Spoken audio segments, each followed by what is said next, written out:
Today I'm going to tell you the basic difference between the models of head and tail folding and lateral folding. This is the most confusing model where most of the students get confused that which one is the head and tail folding model and which one is the lateral folding model.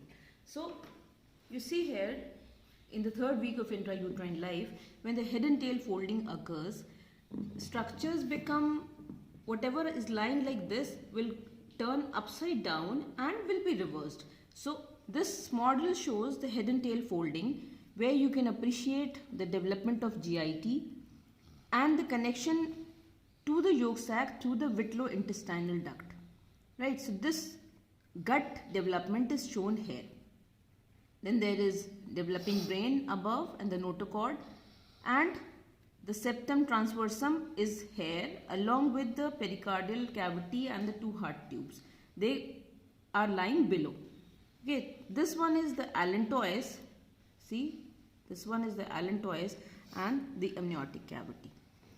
Now, this is the extraembryonic coelom connecting stalk with the chorionic villi, and the extraembryonic coelom is lined by the splanchnopleuric extraembryonic mesoderm and the somatopleuric extraembryonic mesoderm. So this, you will see the gut cavity as an elongated structure with the pericardial cavity and two heart tubes along with the septum transversum. This is head and tail folding. Next one will be the lateral folding of the amnion basically.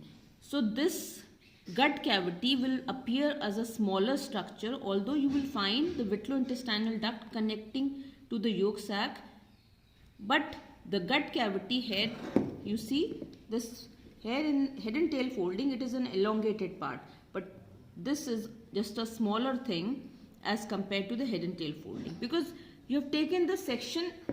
Suppose this is the embryonic disc, so this is the head and tail folding, you will appreciate. But if you take the lateral folding, the section will be like this. So the gut cavity will be cut and a section will be seen only, right?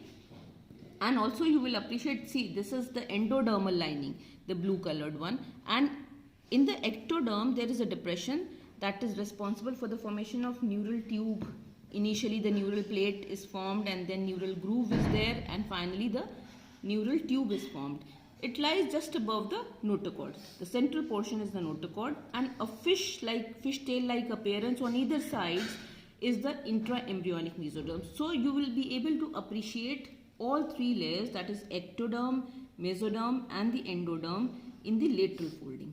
Then there is amniotic cavity, extraembryonic coelom lined by the splanchnopleuric extraembryonic mesoderm and the somatopleuric extraembryonic mesoderm. So basic difference lies in the lateral and head and tail folding is you will be able to appreciate notochord in this midline, and just above it there is a depression that is responsible for the formation of neural tube. Whereas in head and tail folding you will not be able to see all these things.